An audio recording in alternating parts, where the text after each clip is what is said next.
Assalamualaikum warahmatullahi wabarakatuh. Perkenalkan, nama saya Mira Silviani, kelas 10 dari SMK Al-Madaniyah. Saya akan membahas alat pertanian modern beserta pengertian, jenis, dan fungsinya. A. Penggerak utama. Traktor. Traktor menggunakan kendaraan untuk pengolahan lahan pertanian. Fungsinya untuk menarik atau mendorong alat pengolahan tanah. B. Alat pengolahan tanah. Yang pertama, rotavator. Rotavator adalah mesin pertanian yang digunakan untuk pengolahan tanah sebelum penanaman. Pengolahan tanah tahap pertama ialah perlakuan tanah dengan cara memotong, mencacah, dan membolak-balik tanah. Kemudian pengolahan tanah tahap kedua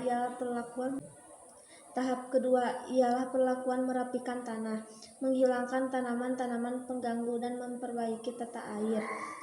Yang kedua, kultivator. Pada sistem pertanian modern, pengolahan tanah sekunder dibantu oleh alat bernama kultivator.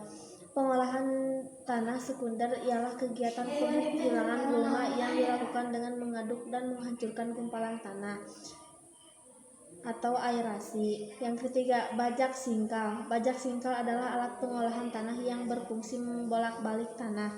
Seringkali alat ini dianggap tidak penting dan sudah terlalu kuno.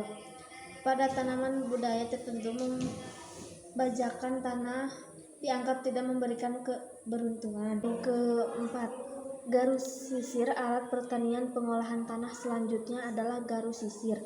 Alat ini digunakan setelah penggunaan bajak singkal. Kondisi sawah yang akan diolah umumnya dalam keadaan basar, agar tanah dalam untuk bangkalah basah dan dapat kembali gembur dan mudah ditanami. Kelima, garuk piring.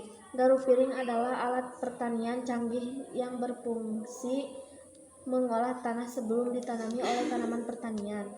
Manfaat penggunaan alat ini ialah memberikan rumput-rumput liar yang untuk di persawahan dan benih pada disebar.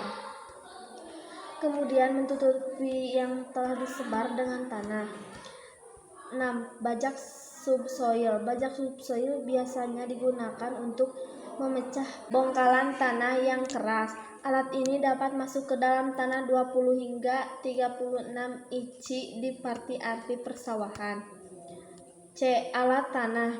Pertama, mesin penanam padi. Selain memproduksi alat berat kehutanan, Kubuto juga membuat alat penanam dan NSPU 68C. Alat ini dapat menyebarkan benih pada padi ke lahan persawahan dengan cepat, rapi, dan menghemat tenaga kerja. 2. Mesin penanaman jagung. Penanaman jagung dapat dibantu menggunakan BW2BJG atau 4. Alat ini akan melakukan proses penempatan benih atau biji dengan kedalaman tertentu. 3. Mesin penanam kentang. Alat ini bekerja dengan cara ditarik atau didorong oleh traktor.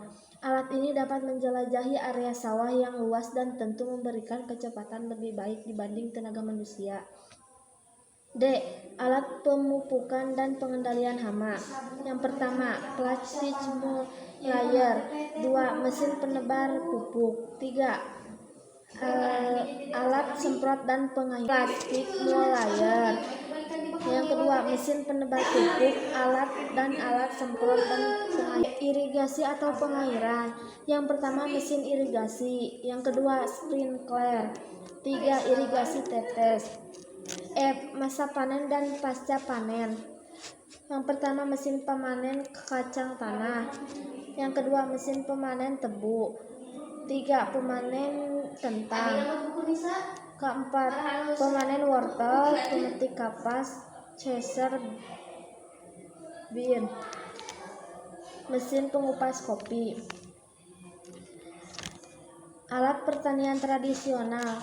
Yang pertama, cangkul. Fungsi cangkul alat untuk membentuk tanah, menghilangkan gulma, membersihkan tanah, dan memanen tanaman akar.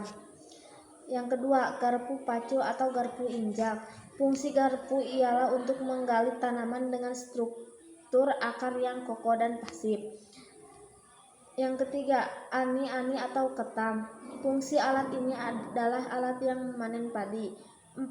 Arit atau sabit. Fungsi arit atau sabit adalah alat pertanian satu tangan yang dirancang dengan berbagai bilah melengkung dan biasanya digunakan untuk memanen atau menuai tanaman biji-bijian atau memotong rerumputan, terutama untuk memberi makanan ternak, baik yang baru dipotong atau dikeringkan sebagai jerami. Yang kelima, gerejak atau gebotan. Fungsi alat ini untuk melepas biji padi dari tangkainya. Keenam, tongkat tunggal atau alat pelubang tanah untuk benih atau taju. Fungsi alat ini untuk membuat lubang pada saat menanam. Garu. Fungsi garu adalah untuk pengolahan tanah tahap kedua setelah pengolahan tanah menggunakan bajak. 8. Bajak atau luku. Fungsi luku adalah untuk mengolah tanah sebelum tanami. 9. Parang. Fungsi parang adalah sebagai alat potong atau alat tebas kata pemakaian keluar masuk hutan. 10. Gosrok. Fungsi gosrok adalah untuk menyirami gulam rumput yang berada di sela-sela tanaman padi. Yang 11. Penggaris sawah. Fungsi alat ini adalah untuk memberi batas atau jarak antara tanaman padi. Sekian video dari saya. Wassalamualaikum warahmatullahi wabarakatuh.